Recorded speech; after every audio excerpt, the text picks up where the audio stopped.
Saudi আরব কি আসিত হবে, তাই নিয়ে ভিডিওটি দেখতে থাকেন। আসসালামু আলাইকুম রহমতুল্লাহ, কেমন আছেন? সবাইকে আমন্ত্রণ এবং অগ্রিম ঈদ মোবারক। প্রিয় দর্শক, সৌদি আরবের চাঁদ দেখা কমিটি আজ সৌদি আরবের আকাশে চাঁদ দেখতে পায়নি, কোথাও চাঁদ দেখা যায়নি। সেই হিসেবে আগামী পরশুদিন সৌদি আরব সহ মধ্যপ্রাচ্যের দেশগুলোতে পবিত্র মাহে রমজান উদযাপিত হবে, তথা 10 তারিখে মাহে রমজান উদযাপিত হবে। আগামীকালও সৌদি আরবে রোজা থাকবে। এবার বরাবর 30টা রোজাই হচ্ছে।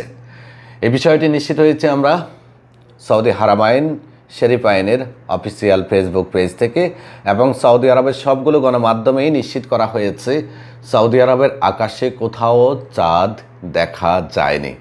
আলহামদুলিল্লাহ, এইবারও বরাবর 30টি রোজাই হচ্ছে।